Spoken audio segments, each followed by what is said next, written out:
Shugaban Najeriya Muhammadu Buhari na shirin sallamar naɗaɗɗun jami'an gwamnatinsa a yayin da ƙarshen wa'adin mulkinsa na farko ke gabatowa. Wata sanarwa daga fadar shugaban ƙasa ta buƙaci ministocin da su gabatar da gamsasshen rahoto kafin ranar 24 ga watan Afrilu kan ayyukan da suka aiwatar a ma'aikatunsu domin gudanar da cikakken bincike a kansu. Kafafen yaɗa labaru sun ambato mai taimakawa shugaban ƙasan kan yaɗa labaru Malam Garba Shehu da sakataren gwamnatin tarayya Boss Mustapha suna tabbatar da sahihancin bayanan da sanarwar fadar shugaban ƙasan ta ƙunsa.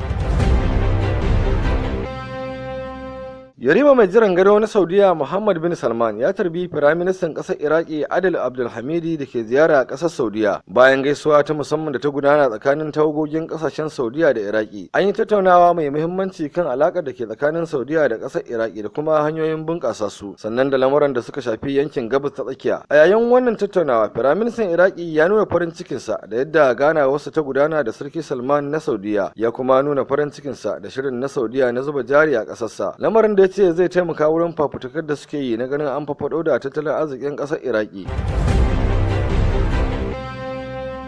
Kasar Uganda ta bayyana ƙudurinta na bayar da mafakar siyasa ga hambararren shugaban ƙasar Sudan Umar al-Bashir matukar ya buƙaci haka, duk da sammacin da kotun hukunta masu laifukan yaƙi ta duniya ta bayar na kama shi. Kotun duniyar da bata ce komai ba akan wannan ƙuduri na ƙasar Uganda, duk da cewa ƙasar Uganda na daga cikin ƙasashen da suka sanya hannu kan amincewa da kotun ta duniya. Sai dai a lokuta da dama shugaban ƙasar Uganda ya sha sukar kotun ta duniya da cewa wuri ne kawai na musgunawa shugabannin Afirka. Kawo yanzu dai babu wani martani daga bangaren tsohon shugaban ƙasar ta Sudan Umar al-Bashir kan yunkurin nasa na samun mafaka a ƙasar Uganda.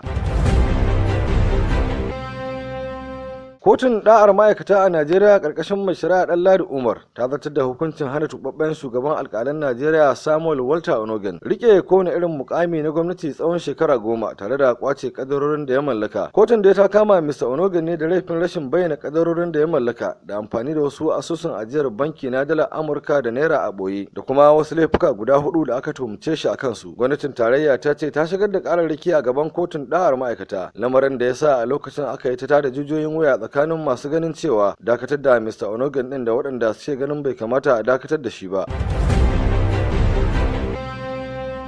Tsohon shugaban hukumar zaɓe ta Najeriya Farfesa Attahiru Jega ya yi kakkausar suka ga malaman jami'o'i da hukumar zaɓe ta yi amfani da su a zaben da ya gabata na shekarar 2019 saboda haɗa kai da aka yi da su da 'yan siyasa wurin shiryawa da aiwatar da magudin zaɓe a wurare da dama. Farfesan ya yi wannan jawabin ne a wani taro da ya gudana a Jami'ar Bayero da ke Kano, wanda ya samu halartar shugabannin jami'o'i da malamai. Farfesa Jega ya ce abin takaici ne matuƙa yadda suka sayar da kimarsu da mutuncinsu ta yadda har ƙasashen waje ke sukar mafiya yawancin zaɓukan da aka gudanar a shekarar 2019. A nasa jawabin shugaban jami'ar jihar Kogi Farfesa Muhammad Sani Abdulkadir ya yi kira ga gwamnati ta inganta rayuwar jami'an tsaro da ke yakar 'yan tada kayar baya domin karfafa musu gwiwa a kokarin su na tabbatar da tsaro a ƙasa.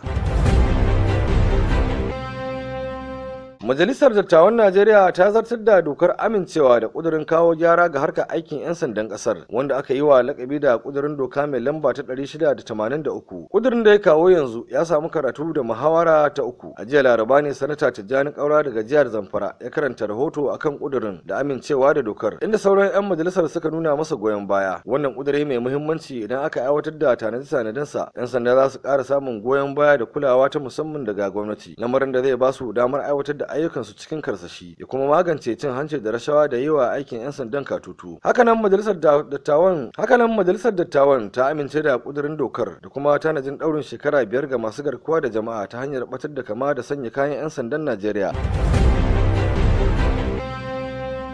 Rundunar sojin Najeriya da ke haɗin gwiwa da jandarmomin ƙasashen Nijar, Chad da Kamaru sun samu nasarar halaka 'yan Boko Haram guda 39 a wata sabuwar fafatawa da suka yi a yankin arewa maso gabashin Najeriya. Rundunar sojin ta ce a nata bangaren an samu sojoji guda 20 da suka samu raunuka. Mai magana da yawun rundunar sojin ta Najeriya Kanar Timothy Atiga ne ya bayyana haka a Abuja. A baya-bayan nan rikicin na ƙara zafafa saboda tsauraran bincike da sojojin ke yi na maboyar 'yan Boko Haram a ƙauyukan kan iyakokin Najeriya da ƙasashe masu makautaka da ita.